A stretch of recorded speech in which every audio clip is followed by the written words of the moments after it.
le ministre Ngongo, l'autre jour au Palais des Sports, il nous confirme que le président de la République sera candidat et que les jeunes ont pris l'engagement de payer sa caution. Ce n'est pas lui qui confirme, c'est le président de l'OJ national de l'OJ. Je dis, monsieur, j'ai écouté, c'est l'une des rares fois, c'était l'une des rares fois que je suivais un apparatique du RDPC, parce qu'à un moment donné, ça donne un peu... Non, je dis bien, le ministre Ngongo a dit aux jeunes que Paul Biya est leur candidat en 2025 et que les jeunes ont pris l'engagement de payer sa caution. Alors ça pose un problème entre le discours de M. Grégoire Owona, le discours de M. René Sadi qui estime que le président ne s'est pas encore prononcé, et le discours de Manaou Damalachi et le discours de Ngongo qui disent que le président de la République est candidat. Ça pose problème.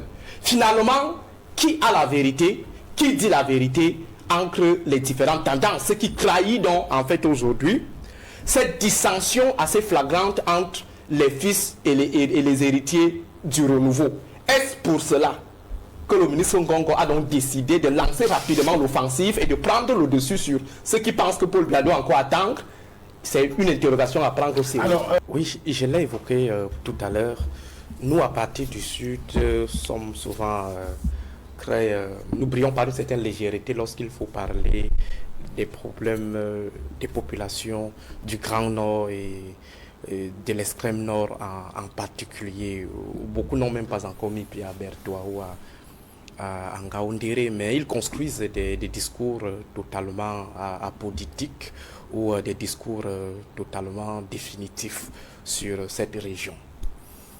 Ce que nous on observe, excusez, ce que nous on observe depuis qu'on fréquente cette région depuis 2018 de manière assidue dans le cadre de la recherche ou dans le cadre des missions citoyennes, il faut dire qu'il y a une adversité qui se lit dans les regards, il y a une certaine hostilité. Si on revient aux derniers événements, on a d'abord eu la question des éléphants de Kalfou. Les éléphants, qu'est-ce que ça pose comme problème? Parce qu'il faut que nous du Sud le sachions. Les éléphants bloquent la route. Ça veut dire des colonies d'éléphants, 100, 200 éléphants bloquent la route. Vous ne pouvez pas attaquer les éléphants. Forcément, c'est terminé. Vous attendez que ces éléphants se lèvent. Le moment venu, ils partent. Entre-temps, l'axe est bloqué. Et à Yaoundé, on dort tranquillement. Les éléphants viennent détruire les maisons, les cases, avec des pailles. Avec leurs longs tuyaux, ils enlèvent les toitures et détruisent des habitats. Dieu seul sait ce que ça coûte pour refaire ces habitats, pour ces populations qui sont dans la misère. Troisième gaffe causée par des éléphants. Les éléphants viennent consommer toutes vos réserves. Ça veut dire que ce soit l'eau, que ce soit... Les éléphants finissent de tout saccager. Or, on sait que de ce côté-là, on stocke pour toute une année en attendant la prochaine saison. Ce que ça peut causer. Ce problème n'est pas résolu. Comme le notait Edmond Kamgia, on préfère préserver les éléphants, les animaux, en lieu et place des humains. Ça signifie qu'on n'arrive pas à comprendre ces humains. Maintenant, le problème des Yagua. Parce qu'il y a eu le problème de Kalfou. Le problème de Kalfou, on peut l'associer alors que le problème de Gidigis, qui est donc lié à cette canalisation des déplacements des éléphants. Allons à Yagua. À Yagua, vous avez une partie de la localité qui vit sous le poids de la non-matérialisation de la digue, la non-construction de la digue. Ça veut dire que des populations de plusieurs quartiers qui se lèvent un matin comme ça, ils sont obligés de commander les pirogues pour pouvoir se déplacer. On part pour arranger le pont, on fait quelque chose avec les planches et on présente ça à la télévision, on dit qu'on a résolu le problème. Au lieu de résoudre le problème de la digue, on préfère porter l'argent liquide pour aller donner 120 000 francs et après négociation, on monte à 200 000 francs. Et lorsqu'on part même pour aller négocier avec les employés de la CEMRI, le directeur de la CEMRI, qui est par ailleurs président d'une section du RDPC, fait venir plutôt les militants en lieu et place des employés et montre en Ngongo, il dit en Ngongo que voilà des employés qui vous ont accueillis en applaudissant. Pourtant, ce sont plutôt les militants du RDPC qu'on a mobilisés sur place. Maintenant, pour aller à Kousseri. à Kousseri. Nous, on est passé par Bongo, donc au Tchad, pour venir prendre l'embrassement du pont Guéli et arriver à Kousseri. Ça veut dire pour circuler dans notre pays, entre deux points d'une même région, on sort d'abord de notre pays pour aller dans un autre et revenir dans notre pays. Pourquoi? Parce qu'on fuit les 6 heures, les plus de 6 heures de route Yagwa-Marwa et les plus de 12 heures de route Marwa-Kousseri. Et maintenant, quand le ministre Ngongo arrive, il ne prévoit pas une discussion avec des forces vives qui étaient là depuis 8 heures du matin, en train de l'attendre, comme on le faisait souvent à l'école primaire. Au défilé, on attendait le sous-préfet plus de 4 heures. Ça veut dire que vous faites attendre des élus, des élites, des gens qui représentent leur communauté. Vous leur faites, cela pendant plusieurs heures et vous espérez quoi à la fin? Et à la fin, le ministre Ngongo arrive, il part visiter le pont Guéli. Je ne sais pas quel était l'enjeu en fait de cette visite. Parce que moi nous sommes passés à plusieurs reprises. On a été invités par la communauté camerounaise du Tchad. Donc ça veut dire que nous sommes d'abord ancrés à Kousseri, nous sommes ressortis, nous sommes encore ancrés. On n'a pas vu vraiment un problème. On ne comprend pas en fait l'enjeu de la visite de ce pont. Mais le ministre Ngongo compte requitter la ville de Kousseri sans rencontrer les populations. Et les populations du Logon et Chari, donc le chef-lieu est Kousseri, vivent la misère également. Il y a des inondations dans des quartiers comme Madagascar. Il y a le terrorisme qui sévit toujours dans cette partie du Cameroun, concrètement à ce que certains peuvent dire sur les plateaux. On a prévu aller à Ila Alifa. Les autorités sécuritaires locales nous ont dit ce n'est pas notre affaire. Si vous partez là-bas, vous risquez péril. Nous allons partir à Fotokol. Fotokol, pour arriver à Fotokol, quittant Kousseri, et à un moment, il faut prendre la pirogue pour arriver à Fotokol. Et à Fotokol, on vous dit avant 16 heures, retournez. Et si à Fotokol, il y a déjà ce problème, imaginez les autres qui sont au-dessus. Ça veut dire Darak, Langwa et le lac. Imaginez ce qui se passe là-bas. Ça veut dire c'est l'insécurité. Alors, un LGPR, qui est représentant du chef de l'État, estime qu'il peut arriver dans un département comme celui-là et repartir sans avoir eu une discussion avec des élites. C'était quand même mal pensé de la part du protocole. Oui, mais Aristide, est-ce que c'était dans son programme? La question. Je ne sais pas si ça doit être dans son programme, mais je crois que c'est une urgence, c'est une obligation. Ça veut dire que vous ne pouvez pas arriver, par exemple, chez une de vos tantes qui vit le malheur, qui vit la misère, et vous arrivez chez elle dans son village où elle est partie en mariage et vous estimez que vous voulez juste voir comment sa maison a été réhabilitée ou alors comment sa maison s'est cassée et vous n'avez aucune discussion avec elle. Mais c'est quand même insensé. C'est quand même insensé. Et si cela a été fait, c'est parce qu'on était beaucoup plus dans le proving. On était beaucoup plus dans le proving. Ça veut dire que le LGPR voulait démontrer sa capacité à pouvoir fréquenter toutes les régions du Cameroun avec tous les youyous qui vont avec ou avec tous les applaudissements qui vont avec. C'est une pré-campagne électorale. On a envoyé le MINAT en mission avancée, aller d'abord calmer la situation. Malheureusement, je ne sais pas si le MINAT a fait le bon rapport au LGPR pour lui dire que ce n'est pas le bon moment d'arriver. Et il est donc venu, il voulait jouer, je ne sais pas quelle expression il faut utiliser, il voulait bifurquer. Jouer seulement sur les images qu'on allait tambouriner au niveau des chaînes nationales, des médias gouvernementaux pour dire non, le LGPR c'est un homme relax. Vous l'avez vu à Yagwa, vous l'avez vu à Kalfou, vous l'avez vu à Kailé, vous l'avez vu à Gidigis, vous l'avez vu à Kousseri. Donc on était dans un proving pur et simple. La preuve en est que lorsque le ministre arrive à Marwa Salak, qu'est-ce qu'il fait à Marwa Salak? Il fait d'abord une sorte de revue des groupes. Il n'est pas président de la République. Je ne sais pas si on fait cela aussi au Premier ministre. Ça veut dire qu'il arrive à Marwa Salak, on bloque d'abord tout et puis on fait une revue. Non. Donc je crois que les élites de l'extrême nord ont compris l'enjeu. Ils ont compris d'abord le jeu et ils ont compris l'enjeu et ils se sont dit, si c'est pour cet enjeu qui rentre dans le cadre de la conservation du pouvoir en 2025 par les héritiers, parce que Paul Biya ne veut plus le pouvoir. Là, il faut... Bon, je ne sais même pas s'il pense encore au pouvoir.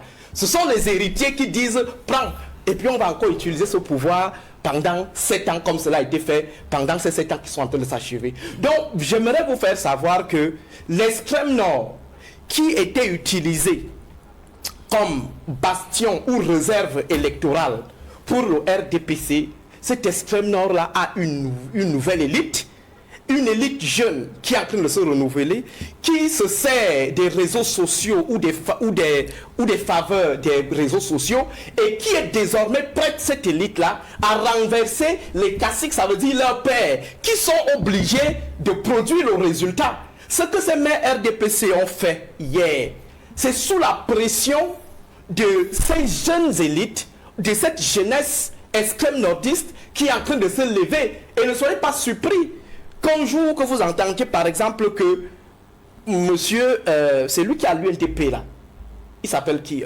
Bello Bouba. Que Bello Bouba. Oui, que Bello Bouba a été renversé de la tête de l'UNDP. Il aura la pression.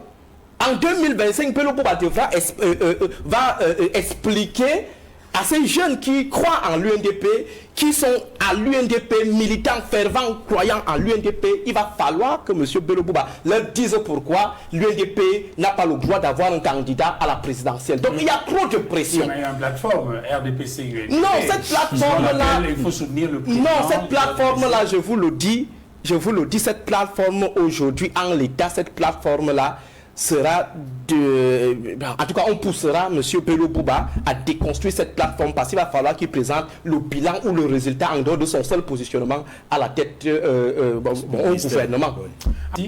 Et il y a dans cette phrase-là qui a fait le tour de la toile, le centre d'incubation de la filière banane-plantain du Cameroun créé par M. Samuel Tony Obam, Bikoué, à Bébé, dans l'arrondissement de Lokoundé, semble être une organisation taillée sur mesure pour aboutir à des desseins malsains. Depuis sa création, ce centre aurait bénéficié de plusieurs centaines de millions d'appuis et de subventions diverses provenant de structures étatiques, privées et autres organisations non gouvernementales. Pourtant, cette structure n'existe que sur le papier et n'exerce aucune activité visible sur le terrain. C'est peut-être cela qui conduit la conseillère régionale du Sud à dire que c'est de la fémania. Alors, si on s'en tient au propos de Mme Cathy Meba, qui est la nièce du président de la République, qui a découvert cette polémique présentant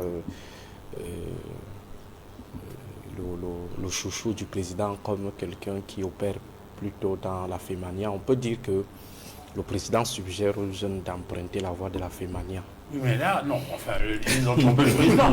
Le journal Le Messager dit qu'ils ont menti au président de la République. On ne sait pas. Bon, moi, j'accorde une présomption de vérité à ce que le président a dit. Et j'accorde également une présomption de vérité à ce que Mme Cathy Meba, sa nièce, dit. Donc, on peut juste pour extrapoler, on peut dire que le président nous suggère de suivre la voie de ce jeune, c'est-à-dire la voie de la fémania. Mais pour être un peu sérieux, Monsieur Duval Fangwa, il faut quand même dire que le président de la République est dans un discours de dupe. Dans un discours de dupe, il a toujours tenu ce type de discours qui vise à faire accepter aux enfants des pauvres Camerounais l'inacceptable. Le cas de l'agriculture comme modèle de reconversion, en principe, ça ne devrait pas poser problème parce que, comme je l'ai rappelé en semaine, il est difficile pour un État d'absorber toute sa masse de chômeurs. Et il est aussi important de converger vers des domaines qui qui génèrent beaucoup plus de bénéfices. Je l'ai dit, au lieu d'être enseignant vacataire, prof d'histoire dans un lycée de Brousse, CS de Brousse, où on vous paye 36 000 francs, il serait important peut-être de faire ces champs de maïs ou de devenir vigneron.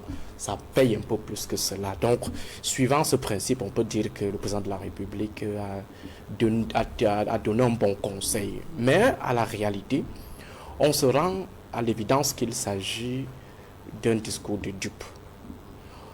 Pourquoi les fils des pauvres diplômés doivent se reconvertir et pas les fils des en haut d'en haut?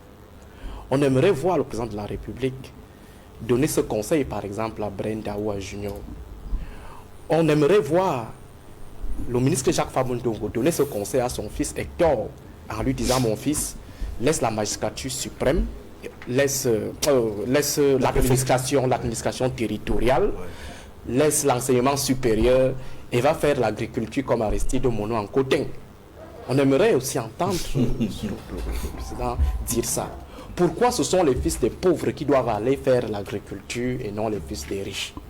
Je crois que l'État, d'une manière ou d'une autre, est en train de vouloir faire accepter à la jeunesse ce qu'elle ne devrait pas accepter. Si les temps sont durs, ça devrait être dur pour tout le monde. Si les temps sont favorables, ils devraient être favorables pour monsieur tout le monde. Maintenant, pour ce qui est du discours en lui-même, la fois passée, nous nous sommes offusqués du fait que le président de la République utilise le discours de fin d'année, le discours à la nation, qui est une institution, pour insérer ses ambitions politiciennes. Lorsque le président de la République s'adresse à la nation, il s'adresse à cette nation en tant que chef de l'État du Cameroun et non en tant que président du RDPC, futur candidat de ce parti. S'il utilise les institutions républicaines, les espaces républicains pour pouvoir insérer ses agendas politiques, ça devient une récupération, un accaparement des institutions de l'État à des fins purement partisanes ou des fins privées.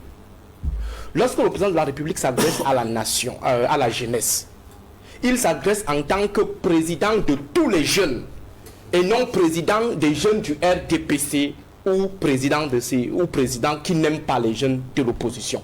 On avait posé ce problème. Ouais. Deuxième élément, rapidement, Duval, c'est que le 31 décembre 2024, il y a une tendance du RDPC qui nous fait savoir que le président de la République n'a pas annoncé sa candidature et qu'il n'aimerait pas être président. Mais à écouter le ministre Ngongo, l'autre jour au Palais des Sports, il nous confirme que le président de la République sera candidat et que les jeunes ont pris l'engagement de payer sa caution. Ce n'est pas lui qui confirme, c'est le président de l'OGI, national de l'OGI. Je dis, monsieur, j'ai écouté, c'est l'une des rares fois, c'était l'une des rares fois que je suivais un apparatchik du RDPC, parce qu'à un moment donné, ça donne un peu... Non, je dis bien, le ministre Ngongo a dit aux jeunes que Paul Biya est leur candidat en 2025 et que les jeunes ont pris l'engagement de payer sa caution.